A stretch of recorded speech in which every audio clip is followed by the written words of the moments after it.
morning, everyone. This is BizChicks TV. This is the place where you can find tips and tools to help you do business better. We're here to help you run a profitable business that's fun to run and to take the hassle out of your hustle. And today is the day that we talk. Thank you, Jesus. Today is the day that we talk concerning tech. We're talking tech in English today. I'm laughing because, you know, I mean to turn off my notifications, but they haven't turned off. And it looks like all is well. So I'm excited. Um, I'm here with my friend and colleague, Miss Francine Gregory, real estate entrepreneur, tech diva. I'm Terralina from California Cover Ups, and we are the Biz Chicks. And we just want to say welcome, welcome, welcome to the conversation today. Sit back, relax. We want to give a shout out to everybody listening in the clubhouse and to those of you who are watching live and on the replay. Hey, it's time. It's time to get together and talk tech. So, friend, what do you have for us today? All right. I got a quick question for you. Yes. Are you hardwired in or are you on your Yes, Wi-Fi? I am hardwired in. Do you want me to go to my Okay. Wi-Fi? No. No. Not at And all. my Wi-Fi is off, so I'm using the direct connection to the router. Okay. And I'm seeing me. I'm not seeing. Are you seeing me choppy or anything? No, I'm seeing you and you're moving. Oh, now you just chopped up. Now That's you're probably because I'm on another window. Oh, okay. Because All right. the You window, can. your camera is now blank. Yes, because I am on the Switching to other. another This. window. Okay. Yes. This is. Yeah. Okay. This day in tech history. Can you hear me though? I can hear you. Okay, well, Yes, I can good to hear you. know. Because it's It's good bounced to know. around No, it's just good to know that if I'm in a different window, that I can still hear you. yeah. See, when I'm popped over to the other window, it takes me out of this window. Yes. Okay, so if you don't see my face, I'm gonna just do this, Hmm. and Give us a then I'm gonna mean. go There do you go. this. Thank you. Here we go. All right, this day in tech history. Uh, I am going to start with Charles Babbage unveils difference engine. June 14th, 1822, Charles Babbage unveils his design for a machine he called the difference engine, the first example of a mechanical computing machine. The British government funded the building of a difference engine, which Babbage never actually completed. Mm. However, Babbage's design for the difference engine and his later analytical engine spurred future designs of working mechanical computers. In 1991, a working difference engine was constructed using Babbage's plans, proving that his designs would have worked. Okay. Thank goodness. Right. So I guess uh, he didn't keep moving on it. Mm. Hmm. Yeah. So I was like, wow, don't stop. Okay. June 13th, 1983, the NASA Space Probe Pioneer 10 crosses the orbit of Neptune, becoming the first man made object to leave the solar system. It Oh, was launched on March 2nd, 1972, toward the red star Al- Aldebaran, which forms the eye of the constellation Taurus.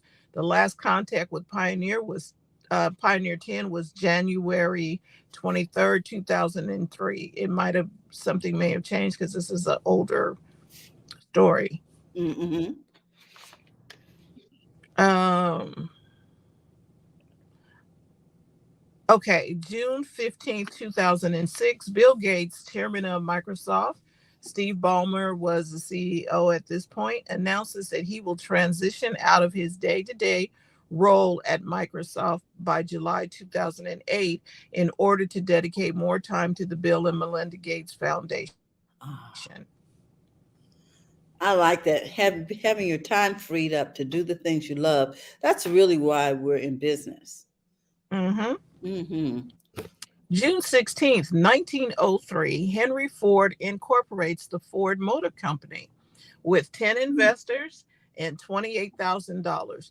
Ford will begin building automobiles on Mack Avenue in Detroit in a converted factory that previously produced wagons. Mm. Okay. So I like it when we move from one um when we transition from one mode to another, going from wagons to cars. That's major. Right. Because, and it took people, what is the word? Accepting it Well, and you have your first adapters, right? right. The people who, yeah, And then the other folks who want to be amongst the first, correct. and then the masses. So Yep. yeah, so those first adapters really had to have confidence that it was going to be something that would continue and grow. Because it's hard to let go of your wagon. So It is. And some of us need to let go of the wagon. hmm hmm And move on to some other things. I'm still not going to Mars, but we need to embrace hmm things, you know, Sure. look at it and decide, okay, but don't get stuck. No, well, I'm just not going to use any tech. Okay, that does not work. So June 17th, this is my final story. June hmm 17th, 1980, Atari's Asteroids and Lunar Lander become hmm the first two video games to be registered with the U.S. Copyright Office. Oh wow. Okay, my brother had an Atari. Mm-hmm. Oh my goodness.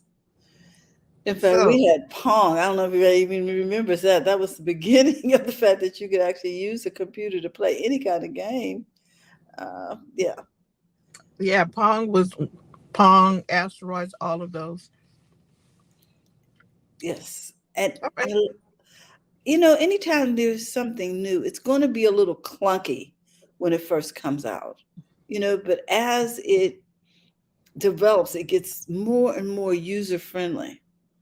Like Right. you don't have to crank your car anymore with the with the Oh, with the wind manual it up. crank. Yeah, you don't have to wind it up. You don't have to get blown up while you're trying to start it. Okay. I want to give a shout out to Dr. Taji, Tasha, and Shanu over in Clubhouse. Welcome, welcome, welcome, guys. All right, so that is your week. Hey, that's your week in tech history. Good morning, Dr. Tachi, and all of you guys listening in the clubhouse. And for those of you watching live on the replay today, and on the replay today, welcome. Come on into the conversation. I've got a few things, friend, that I would like to share today. And Before you go, mhm. sorry, Yes, Francine, can you bring her a little closer so we can hear her better in Clubhouse? Yeah, I can do that. Let me switch these sides and see if that's better. Okay, Terry, say something. hello. How you doing this morning? Is that better? Welcome, welcome, It still welcome. sounds a little far away for some reason.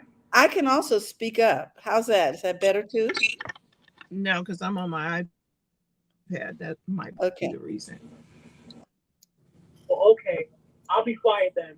No. No, Can it's you? okay. We need to know. We need to know so we can improve it for those who are listening today. Is that any better, Doc? Well, it still sounds a little like it's on a telephone call as opposed to.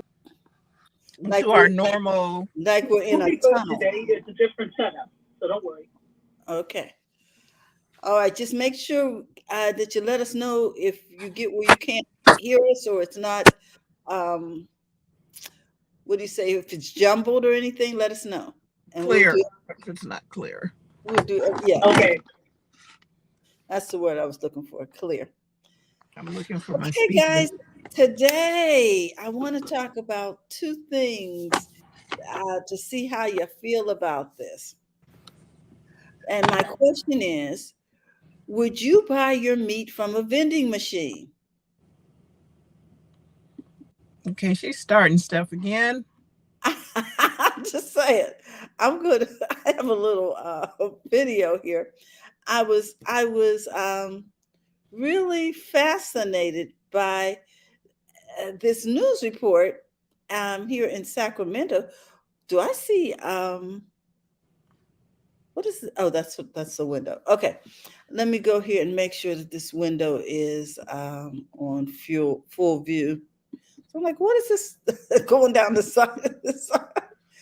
And they were talking about the fact that a particular butcher shop, private butcher shop here in Sacramento, has started to sell their meat through a vending machine, as well as you can walk into the store. But for those people who know what they want, let's just watch this video real quick, if you'll bear with me. Hold on. Let's see. Am I in here?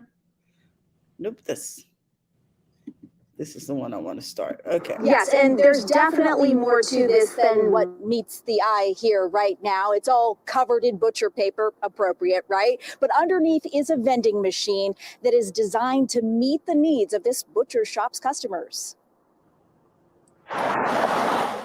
East Sacramento's V. Miller Meats takes pride in its brand of craft butchery, with particular attention paid to quality, freshness, and connection to customers.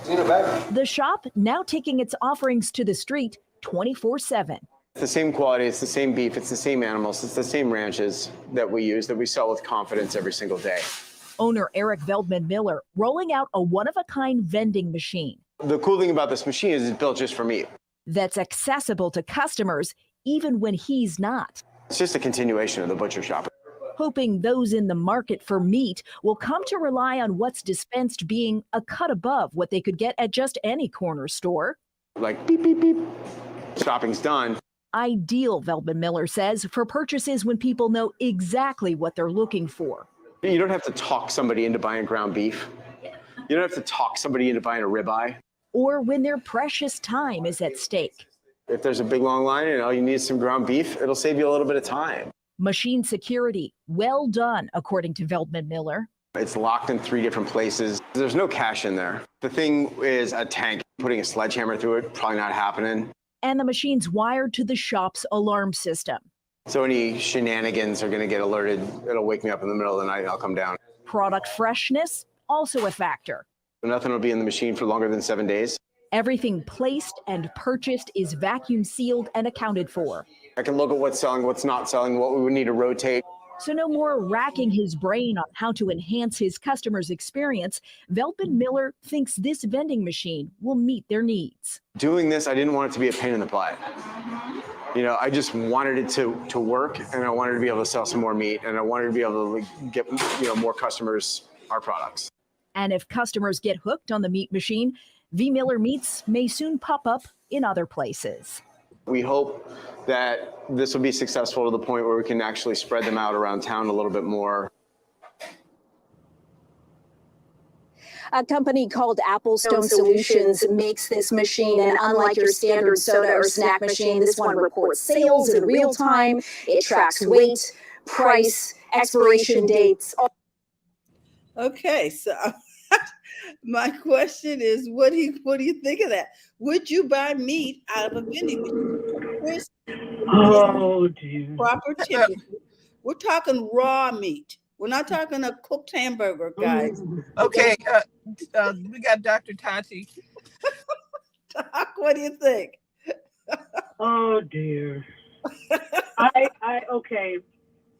I understand that they're probably going to be more with this because of the nature of it being raw meat, something that is perishable, unlike, sorry, I was waving away a fly or whatever this is. Sorry. So chances are they're going to be way more careful than they would with something like candy bars or chips or other typical vending machine fare because of the liability that's associated with it. But I'm sure it is a refrigerated box. Absolutely. It's not just like a regular vending machine. But I don't know, something about it being enclosed in a box, and they said it won't stay for longer than 7 days. I know. I thought 7 days is a long time. How long do they keep meat behind the counter? I started thinking about that. I don't know. I never asked them. That's a good question. Now question: is it fresh or is it frozen? Oh, it was fresh. It was fresh. So it's kept probably at the same temperature as what you see in the meat case. Okay, so here's the thing. Generally, I mean, I guess we could say the same thing about like the meat case or at the whatever shop. That At the butcher shop. The tendency, yes, the tendency is though that people are coming by and buying the meat all the time, so it's going to go. So what's the tendency for people to go to the vending machine? Maybe not as likely, so it may sit there longer, if that makes sense. So if it's already out for you to go, and I get that this is for when they're not available, but if it's already out and there for you to go, the tendency is you're going to go and grab that. Whereas the stuff in the vending machine could sit for 7 days, unlike the stuff that's already out. So I don't know. No, would I know? But I'm not going to say it's not safe because I don't know. Tanu says nope. I think it's safe, Dr. Taji. I just don't know if I like the idea of not seeing my meat before it's packaged. You know what I mean? Because if it's in the machine, I don't know if it allows me to see which package I want to choose, or if it just gives me the next one in the rotation. Probably so. That's a good point. It's like the chips. You can't pick the if the chips is on D2, you're gonna get the first one on D2. You're not gonna be able to go back to the one behind that. Whatever's the first on the row is what you're gonna get. That's what I'm thinking. And the thing is too, with meat, generally there is a range, but they don't always get it price-wise. They don't always get it exactly. If it's supposed to be $8 a pound and it's a pound of meat, sometimes it's $8.10, sometimes it's $7.54. So you paying the same price for something that may not, or is he going to be that exact to make sure it's the same each time?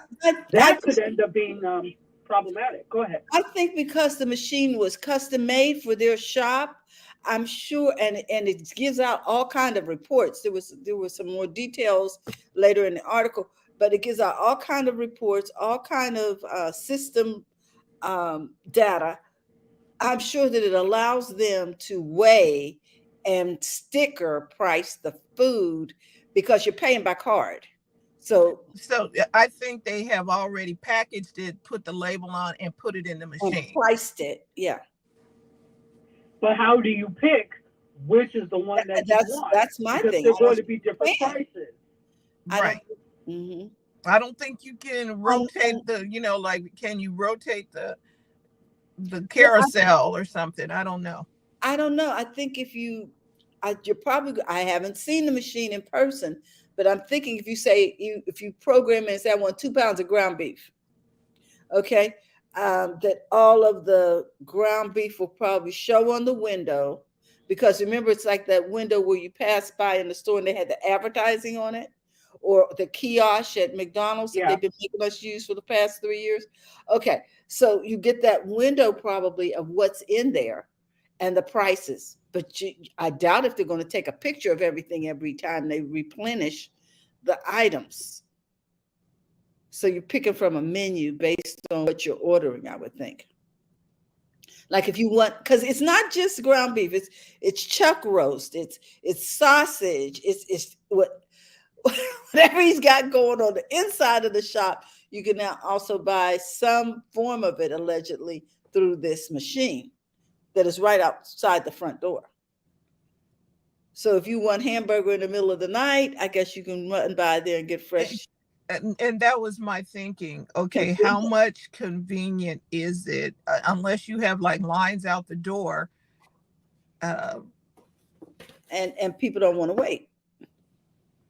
And evidently he feels that that's the case, because he said now people don't have to wait online if all they want is, a couple of pounds of this, that, and the other, and they don't want anything, custom, or they don't want to wait. So something to let that marinate. Like the meat. Yes, let it marinate. Shanu says, is it real or is it made in a lab? Is it Memorex? It's real. It's real. At least that's one thing. It is real. It ain't. Yeah, he says it's coming from the same animals, the same farms as what's inside the case. I think they're just packaging it, wrapping it, weighing it, wrapping it up, in the normal, when you get it off the meat counter in the grocery store, sealing it, that's the word I'm looking for, sealing it and putting it in the machine, which is temperature controlled and allows you to come by, swipe your card, and keep it moving. Okay. I just thought I'd let y'all know that there's a meat machine coming to a neighborhood near you soon. All right, so let's move on. If anybody have any other comments about this meat machine? If not, I have another short video for you about a robot. I'm always into these robots. Tasha says she had this comment. I don't know if I trust it. Will it be FDA certified? Yeah, all of the meat that they're using is FDA certified. I don't know what happens once it's in the machine, because nothing really happens once it's in the display case. So is it really that different? It's just a different form of a display case, right? Okay. This is the thing, it's new. It's not a wagon anymore. So are we trusting the... quiet as it's kept, we're already doing this process. We're going over to the meat department, picking stuff up out of the case and going to the self-checkout in a lot of cases. Instead of them actually cutting it and packaging it or whatever. It's pre-packed. You're just picking up the package that they already. And we're checking ourselves out, which is what the machine does. It allows you to self-check out. But at least you get to choose from an assortment. You don't get to choose. I don't know if you get to choose in the vending machine. Yeah, I don't know. Okay. Oh wait, we got some more comments. Let me make sure I got everybody. Oh, good. But even in the meat counter, this is Chanu. She says, but even in the meat counter, they sometimes rewrap and put it back in the counter. Wow. What? Say what? Yeah.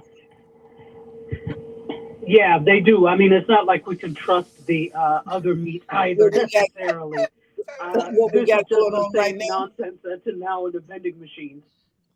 It's all the same, to be honest. But my thing is that it probably will go quicker if it's out as opposed to a vending machine. Yeah, because that's that whole how long. Okay, they say 7 days. I'm like, I got a problem with 7 days. I do too. But the deal is this too. If you get the meat and you're not happy with it, you can walk back in, because it's right in front of his butcher shop, and have them, fix whatever it is. You know what I mean? Like, I don't like this. Give me the real deal. Okay, but then you're now standing back in line and you just defeated the purpose of convenience. Shanu says, I don't do self-checkout. I don't work for free.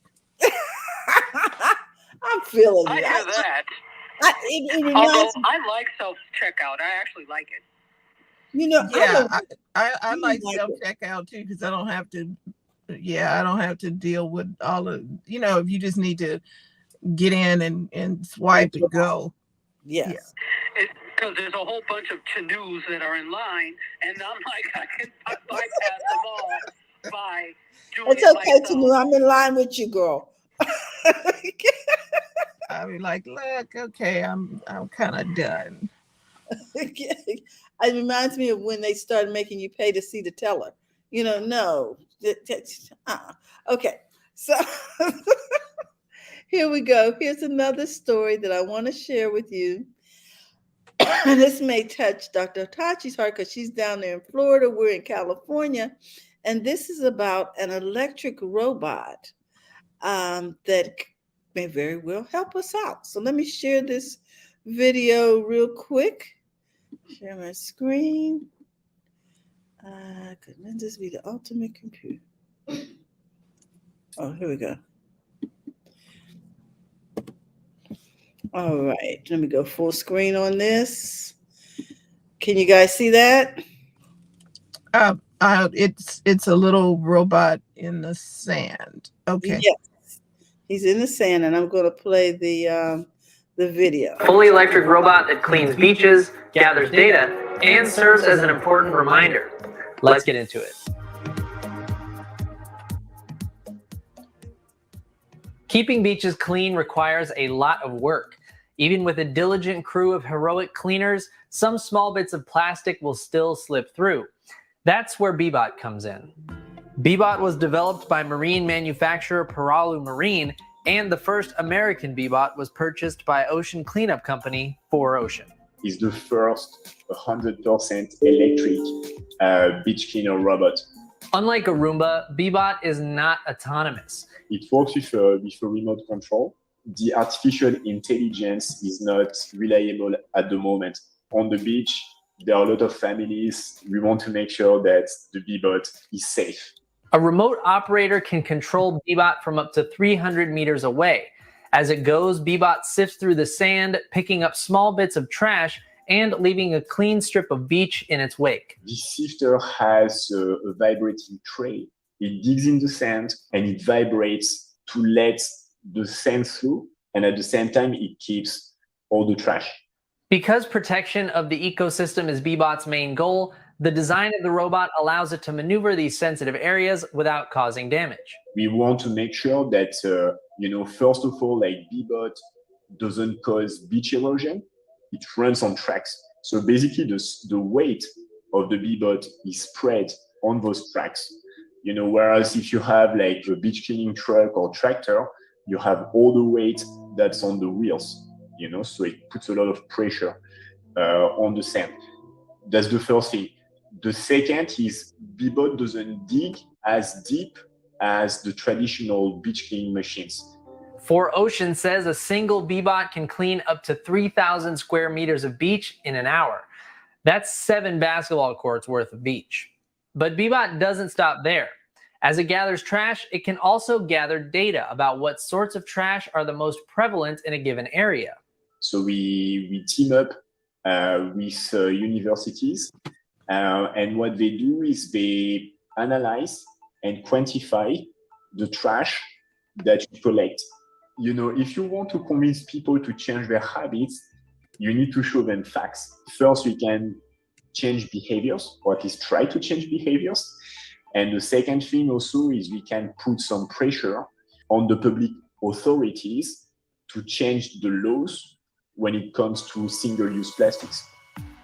The target buyers for Beebot right now are hotels, resorts, and municipalities.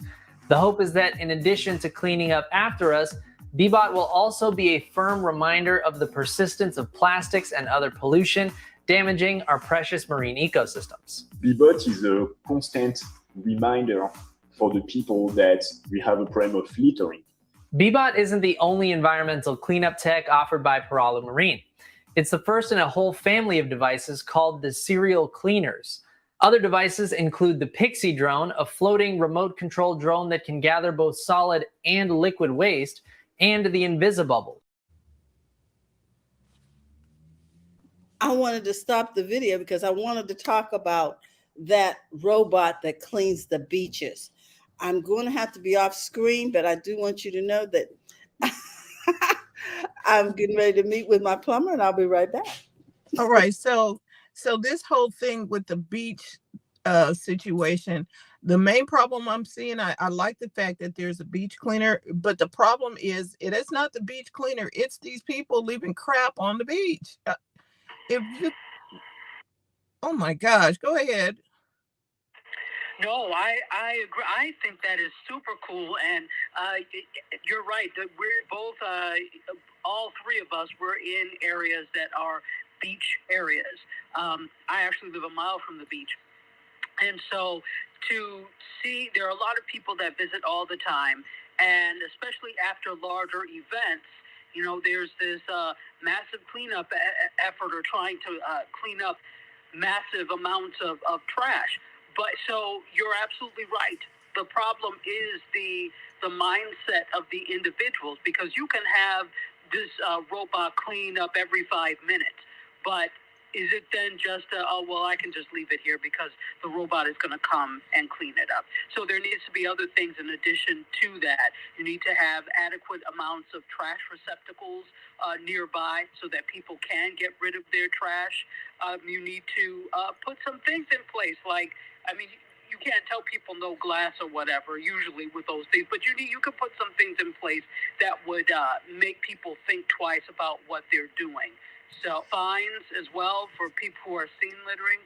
But I think the biggest thing is you had to change behavior. You have to help them change behavior. I think it's the same way. You know how when they're trying to investigate where to put walkways, they just watch where people normally like cut across the grass, and that's where they would put a walkway.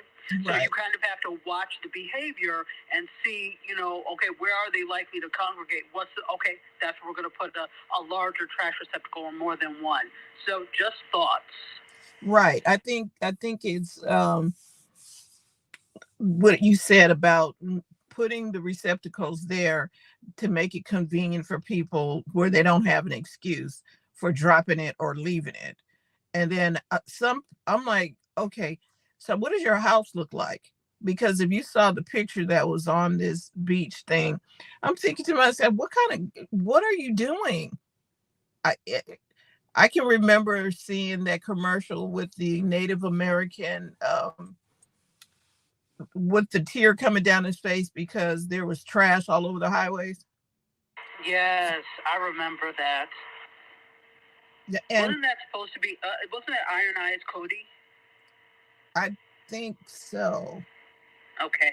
I don't know the gentleman's name. I just know that, okay. And so with that commercial, our area got cleaned up a little bit better. You know what I mean? Here lately, I've seen people just open the door, or not even open the door, just, you know, driving down the street, just put their hand out, bag of trash, and just drop it. I was like, excuse me, what are you doing? Like it's a forgotten thing that you should not pollute. I guess that there are no more commercials. There are no more, what are they called? Public service announcements. Public service announcement about not littering.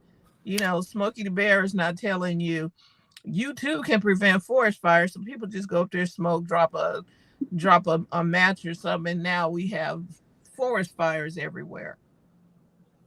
I guess the public service announcement were working. Absolutely. Well, there's also no accountability for these types of things, right? Especially in certain areas. And so, and there's also a lack of futurism as well. So we've, you know, in recent years, we've been really good about, many people have been good about recycling, reusing, etc. Remember that reduce, reuse, recycle campaign they had? Yes. I think because, and here's again the point, municipalities made it easier to recycle. Right. Most municipalities have a recycling bin now. So I have a blue recycling bin that every Thursday they come and get, right? So, and it's a, you know, sizable one, the same size as the trash. So when they do things like that, it makes it easier. Otherwise, if it's too much of a burden, you're not going to think, okay, well, the earth will be completely messed up for the future generations. And I've seen this because I've always recycled because that's what we always did. So when it came to like, okay, the paper bags from like Trader Joe's and stuff, I use them for trash. Right. And we had always done that since I was little, especially since they went back to paper. So I went to somebody's house, and this is not to say that age has something to do with it, but sometimes it does.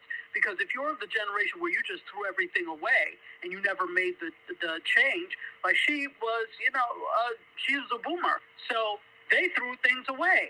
So I'm like, where's your recycling for that? And she's like, oh, I just throw them away. I was like, you throw them away? I made her feel so terrible. She was like, okay, just put it there. So, and it's also because they give them the little blue receptacle where she lives to recycle. So it's more inconvenient. So you have to make these things convenient for people if you want them to do it. Right. I agree. And Tasha says, I think we're dating ourselves, Dr. Taji. Well, who's dating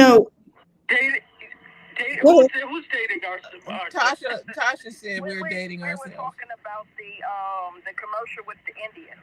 Yeah. Yeah, but I just have a super good memory, and I remember when I was little, like people like Buffy St. Marie and Iron Eyes Cody, they were on Sesame Street, so that's how I made that connection. I was a TV addict, so I knew everything. Yeah, the whole, again, helping people to change their minds. We have recycle bins everywhere around here, you know what I mean? And do the people use them? That's another matter. Well, I use mine, and my neighbors set theirs out every other week, and we're about to get a third one for compost or something. We're not, they don't even want you to throw your food away without recycling it, your crumbs. So we're really heavy into recycling. I think someone said also in one of the comments when I was looking at these videos that what they need to do is take the things that the robot cleans up, put it in a clear bin so people can see the impact of what they do. Oh, that might work. Because they don't care. I'm sorry. Maybe one or two people will care. I don't know. And the thing is, it's there is an attitude of just waste. The robot will get it, but it's just this attitude of, oh, okay, it's an inconvenience for me, so I'm just gonna leave it on the beach. Somebody else will clean that up for me. Like, you don't have a maid, so you need to get in here and stop being trifling and clean that stuff up. Don't be leaving your stuff. And see, there's a mindset that has shifted because we wouldn't have done that, not in the era that we grew up in. But, and I don't know. I don't think it's all Gen Z. Okay, so then what's the generation that cares about the planet? The generation that cares about the planet, I would say, well, millennials on down. Right. I would say. So there's somebody in the mix that don't care, and those are the ones that are at the beach leaving the crap on the beach. Because remember, millennials on down have also been taught it's all about you. You are the most important person in the world. So if it's only me, you're only thinking about yourself. So there's a catch-22 there. Mm-hmm. But I like the idea of the robot and them taking the time to make sure that it doesn't erode the beach and do all of the things that they did. I liked this robot in particular because it was powered by two 12-volt batteries and the sun. So it sort of combined the resources that we have now, made it eventually cost effective. And it's probably no noise, like, because when you have the blowers, how the people come and blow the leaves and it's gas powered, there's this noise and the fumes and all of that. So that would have been counterproductive to what they were trying to do. And they do have many that are gasoline powered. So that's why I was wanting to share about this particular robot. Okay. All right. Dr. Taji, I think you're up. I'm not sure. I didn't get a message from TJ, so I don't have a message from her either, so she may pop in later. But meanwhile, let's hear what's going on Mediascope. yeah, because is it the summer of movies? Okay. Oh, well, it's always the summer of movies, to be honest. So let's talk about a few things. All right. Oh, this is interesting. It's a combination of some stuff that we talked about on Mediascope in addition to some other stuff.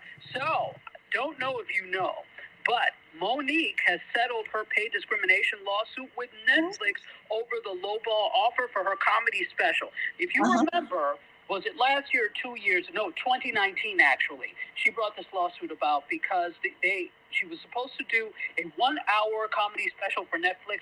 They offered her $500,000, which, of course, she said was a lowball offer, and I agree.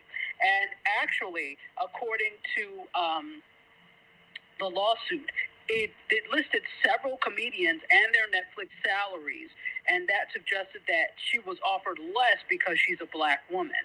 So in the lawsuit, it said Netflix reportedly offered or paid Chris Rock, Dave Chappelle, Ellen DeGeneres, and Ricky Gervais 40 times more per show than it offered Monique.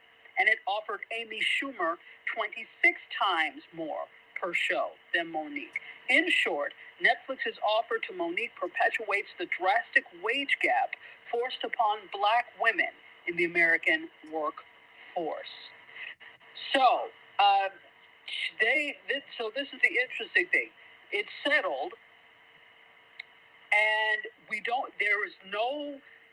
did not disclose the terms, but legal analysts may have said that it may be somewhere in the neighborhood of $35 million. Whoa. I guess maybe they should have paid her the going rate. Well, exactly. So this is what I don't get about these entities. They will, instead of doing the right thing in the first place because they're trying to save 2 cents, they'll do all of this and end up spending more because this has been a 3-year legal battle at this point. So they're hemorrhaging money, basically, because you have to pay your lawyers, there's time that's spent, etc. Anytime you spend on this is time you're not spending on other things to grow your company. So probably just to this was hush money, basically. All right, we're just going to, go through it. But 35 million, had you said that 35 million could have been paid to her for her special in the first place. What was the problem? Right. And because there was a whole lot. I know it was the disparity between women and men and in color, but it seemed something more because the black guys got something and then the women got more. I think it seemed like there might have been another component to that too, not just.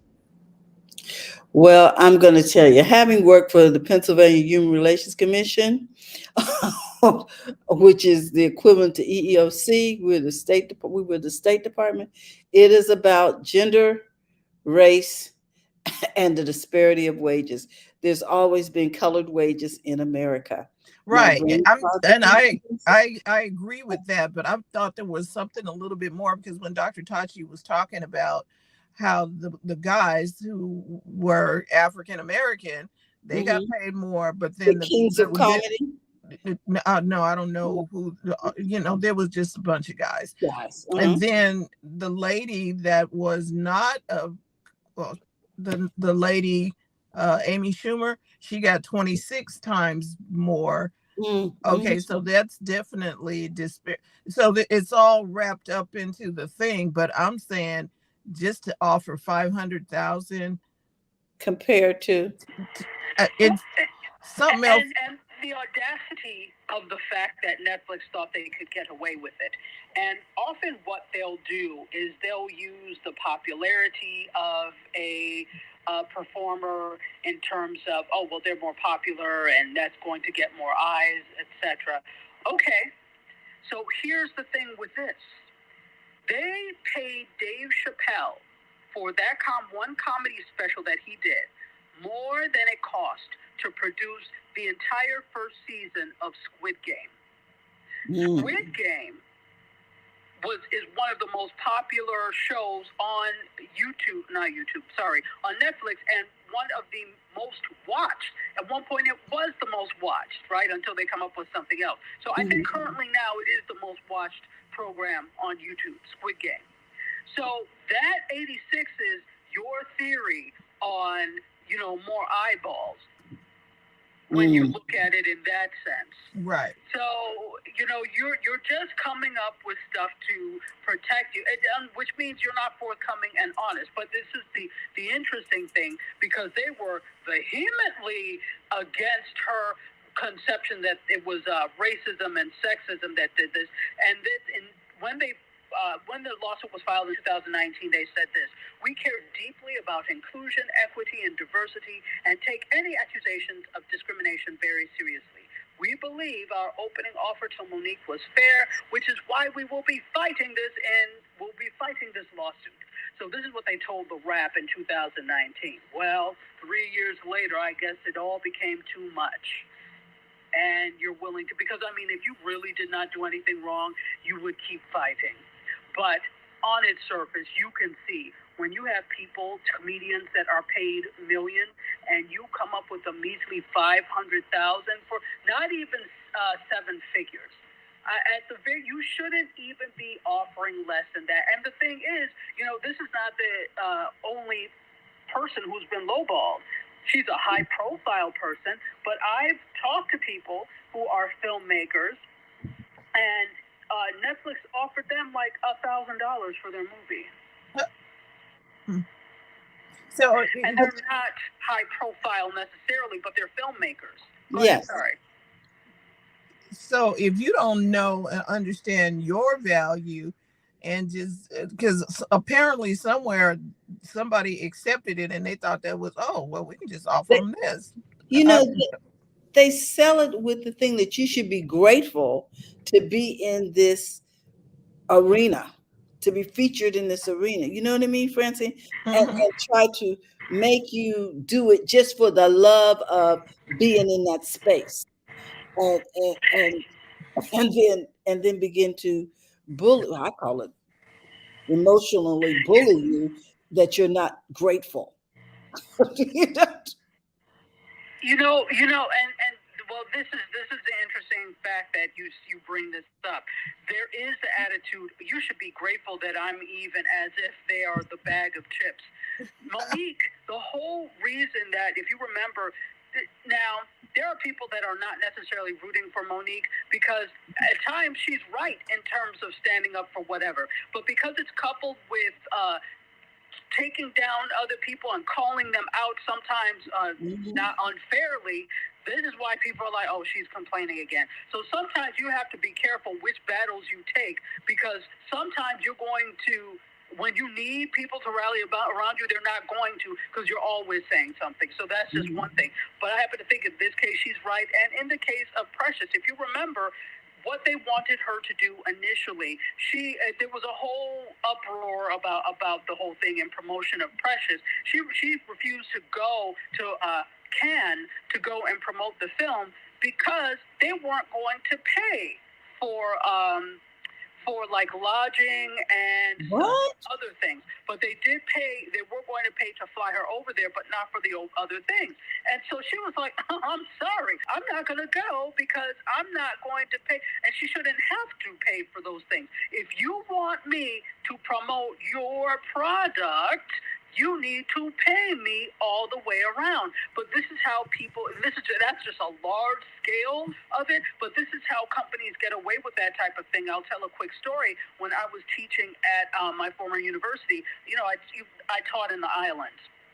So I would fly on weekends to Jamaica, Bahamas, etc. So when I was teaching in Jamaica, when the first time I was supposed to go, they said to me, we noticed, did you get your hotel?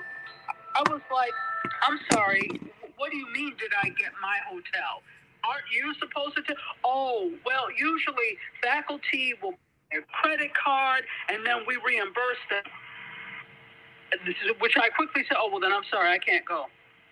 Yeah, unless you got Like a 2 company weeks credit out card. from me starting to teach class. I said, I'm sorry, I can't go. And then the division director said, oh, well, do you have a credit card you put it on? I'm like, that's neither here nor there.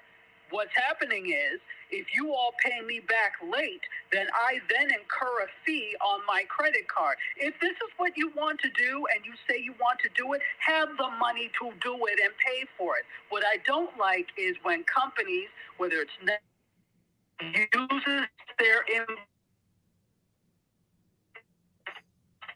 employees or their contractors as a bank getting interest-free loan. No, you want to do it? Have the money, I pay for it. But just like if I don't have Ferrari money, I don't buy a Ferrari. You don't have money to set up a program, or for me to promote at Cannes, you don't get to promote at Cannes. So that's the standpoint we have to take, and I agree 100% with Monique on this. So that was what that was about. But she got termed as being difficult.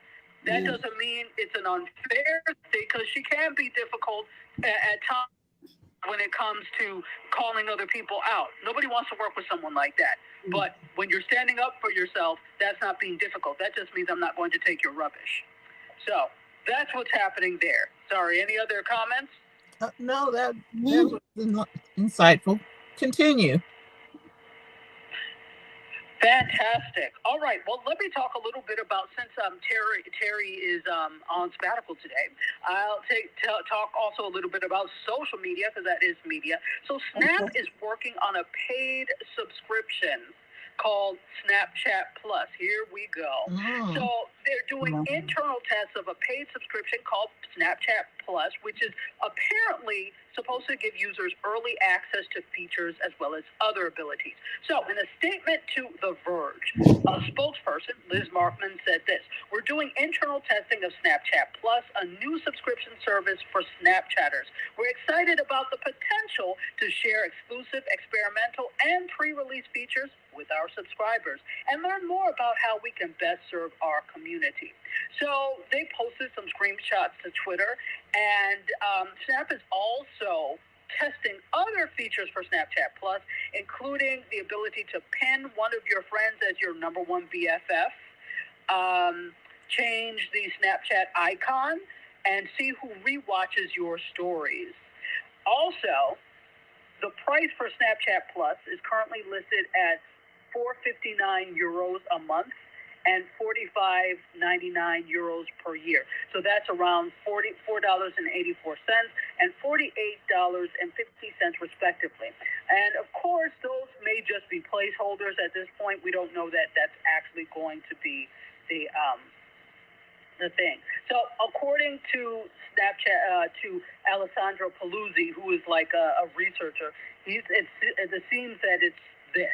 You can pin a friend as a number one BFF, get access to exclusive Snapchat icons, display a badge in your profile, see your orbit with BFF, see your friend's whereabouts in the last 24 hours, creepy, and see how many friends have rewatched your story.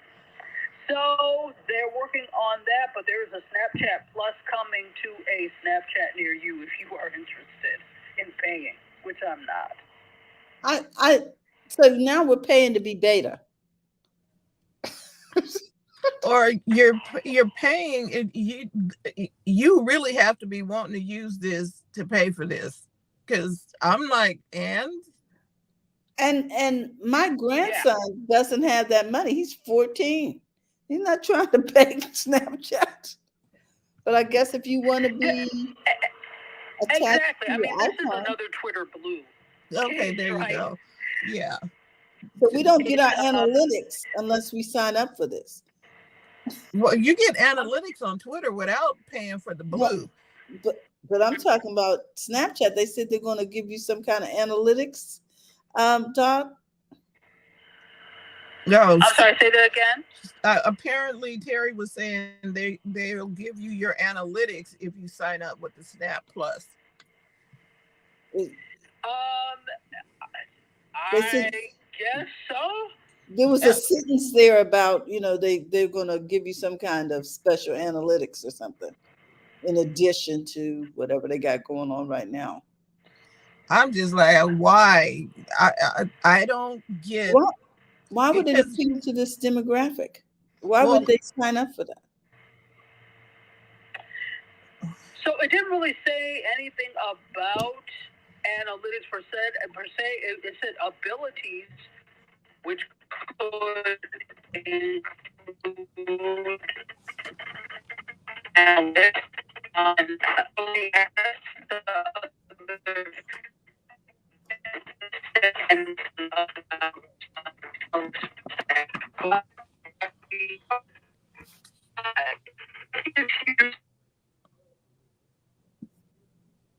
Okay, did we lose her? No, we were in the Matrix. Yeah, we're in the Matrix. Dr. Taji, you still with us?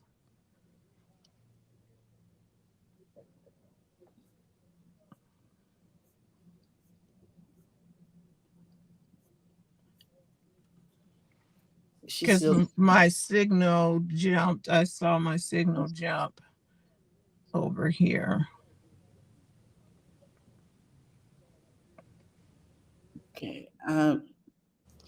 Okay, let me see if I can find that article about Snap Plus. But it's okay. The fact that we are, I'm gonna read these comments from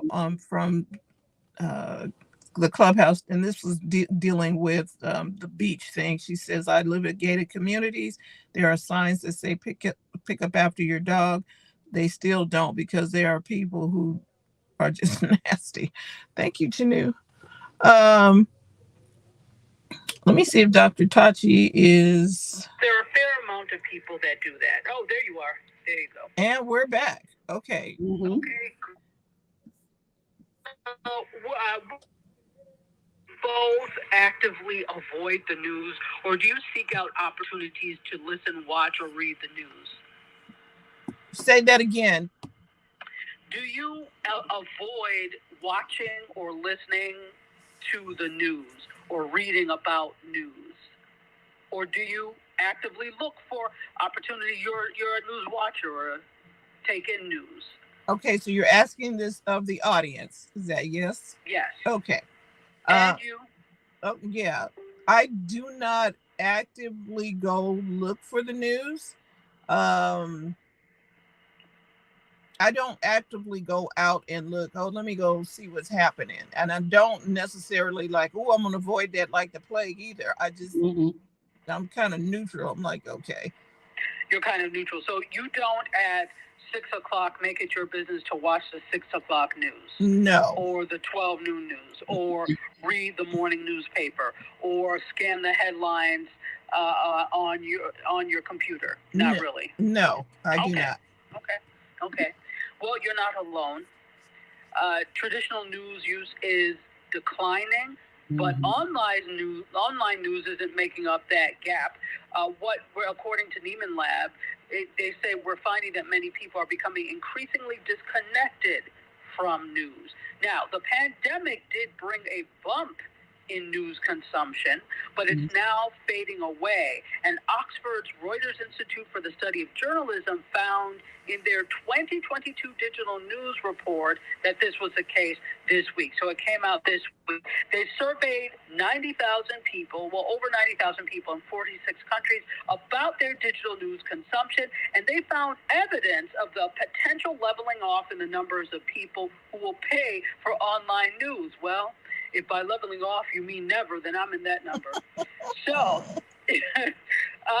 the research was actually based on online surveys conducted in January and February of this year, and they did interviews and focus groups in the U.S., UK, and Brazil. So their findings of this year are people in wealthy countries are paying for news, but that trend is starting to level off. So they say across a basket of 20 countries where payment is relatively widespread, 17% paid for any online news, and that's the same figure as last year. So it's leveling off. It hasn't grown. It hasn't really lost, but it hasn't grown. So here's the other thing. Well, I was talking to you about news avoidance, and that's the big thing to me in this. So in their study, this is what they found. The most common reasons for news avoidance in all markets that they studied are this. 43% say there is too much politics and COVID-19. 36% say news has a negative effect on mood. 29% said that they are worn out by the amount of news. 29% also say the news is untrustworthy or biased. 17% say that it leads to arguments I'd rather avoid. And 16% say, there's nothing I can do with that information, basically. So why listen? Now, in terms of two of these things, in the U.S., people who self-identified on the right are far more likely to avoid the news because they think it's trustworthy or biased. But those on the left, overwhelmed, carry feelings of powerlessness, or worry that the news is arguments. I found this extremely interesting. I can see how that is, because I'm thinking, okay, why do I not watch the news? Okay, that first thing about the pandemic and politics, I was like, I agree. It's like they're always digging up something political. Well, I'm not going to say they. What I've seen has been political and COVID related a lot. What I've seen has just been depressing, and I'm going to opt out. I'm like, miss me with all of that. If it's really significant, it's going to come across my phone, you know. So, and I tend to curate my news through my phone by looking through the feed of the Apple News or whatever, you know, is included in the subscriptions that I have. I didn't go out and buy an extra one, Doc. It's like, why should I pay for bad news? Right. No, and I think you all are not alone. That is the concept that most people have and think about. And there's so much else. There's so much going on in the world, and you do have to temper and monitor your news consumption, because it can really have an effect on, like we said, an effect on mood and other things. That doesn't mean be oblivious to what is happening in the world, but don't sit there and consume to the point that it alters your mindset and your state, your mood. So. Or it consumes you. You consume so much now that it has consumed you. Indeed. So interesting. It's like to hear about these studies and what they find. I'm sure we didn't need the study to tell us that this was the case, but it's good to have the solid numbers to solidify that this was the case. So I've got two more stories for you, and then we're going to press. I'm sorry. No, go ahead. I said great. Okay. Oh, thank you. All right, let's talk Apple. So Apple has inked a 10-year global deal for Major League Soccer. 10 years. Wow. So the Apple TV app will be the exclusive destination for every live Major League Soccer match between 2023 and 2032. Wow. And so this is just actually another example about how streamers are piling into the sports business. And they announced this major deal, and that's going to make the Apple TV app, as I said, the exclusive destination to watch every single live MLS match. So again, it starts in 2023 next year and runs through 2032, but the financial terms were not disclosed. Apple is actually calling this a historic first for a major professional sports league, because it will allow fans around the world to watch all MLS League Cup 1 and select MLS Next Pro and MLS Next matches in one place without any local broadcast blackouts or the need for traditional pay TV bundle. Then, if you are a soccer fan, that's a big thing. So in addition to all of the match content, they're going to provide fans a new weekly live match show, as well as game replays, highlights, analysis, and other original programming, Apple announced. So I think this is really cool. So Eddie Q, who is Apple's Senior Vice President of Services, says, for the first time in history,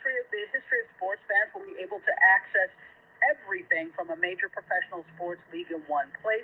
It's a dream come true for MLS fans, soccer fans, and anyone who loves sports.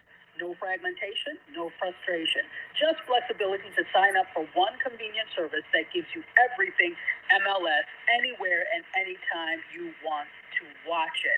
So I think that's really cool. And he also mentioned that they can't wait to have more people fall in love and root for their favorite soccer club. So I think that's really cool, especially if you are a sports fan. Part of the problem with sports is that things are so fragmented in terms of where they can be shown and what can be done that you find yourself going all around the world and to find what you need for football, basketball, etc. So in one place, you're going to be able to find everything you need on Major League Soccer. So that's kind of cool. That is very cool. All right, so one more story for you because I know we are over the mark. Let's see.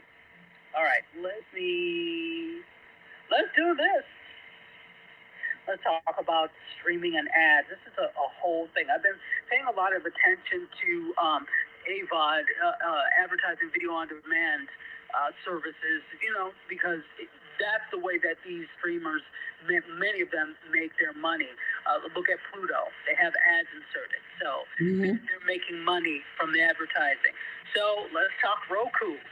Roku's stock has jumped because they have unveiled a Walmart e-commerce partnership. So this pact could actually make TV streaming the next frontier in e-commerce shopping because they'll be blending entertainment and instant product purchases. So they're jumping into the e-commerce space with Walmart.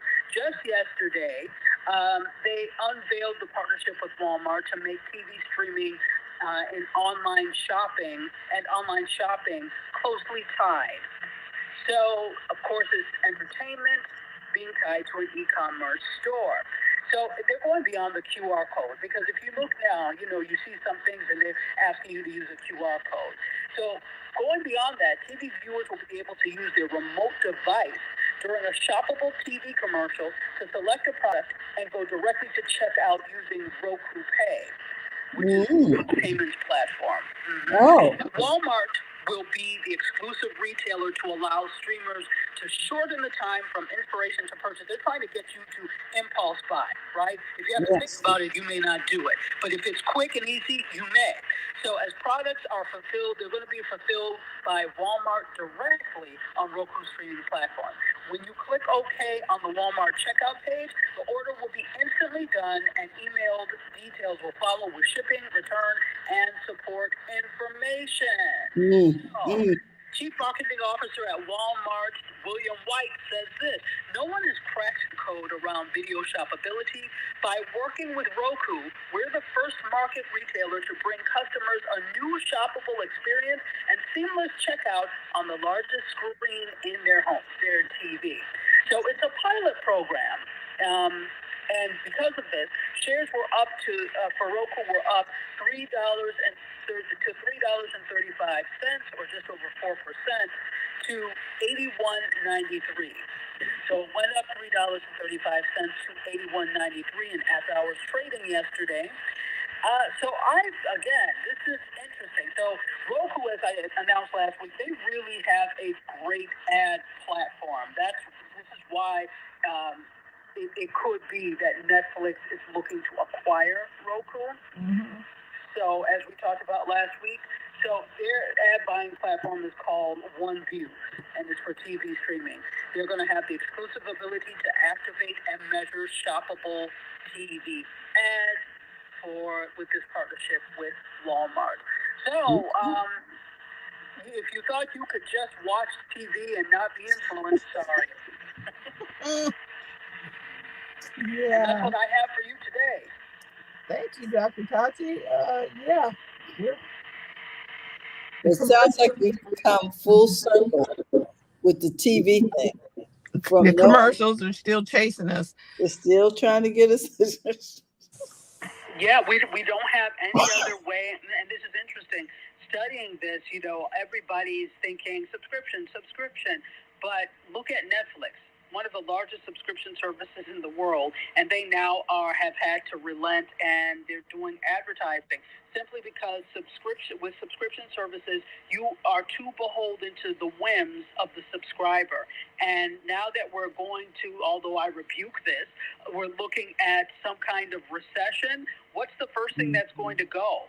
Subscriptions that I don't really need. Right. So if you're beholden to that, that's problematic for you. So that's why advertising and sponsorship is probably a stronger way to go for many of these streamers. Yeah. That makes sense. Okay. Yes. Wow. This was very enlightening today. It was. I hadn't thought about it from that I perspective. aim to be. Thank you very much, Dr. Taji. And TJ, her daughter is graduating. I believe that's that's happening today. We're in graduation season, and I was like, I was like, oh yeah, graduation, prom, all of that. She had a gorgeous prom dress. You guys got to go check it out. Yes. So we want to say happy Father's Day to those who are fathers, maybe watching and listening, and who provide dad services. If you're a mom, especially single moms performing those duties. So we say happy Father's Day to everyone watching and listening. You can become a part of BizChicks by texting Biz to 33777 or visiting bizchicks.net. Woo! It's going to be a great weekend. Remember to stay cool because we are in the summer season. Thank you all for taking the time. Dr. Taji, any final words?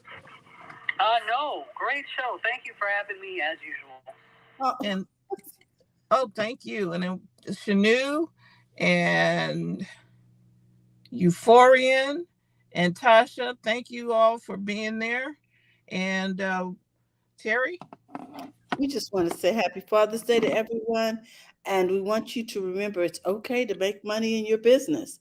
So go to the front of your own line. Have a great day, and we will see you Monday. Bye-bye, everyone.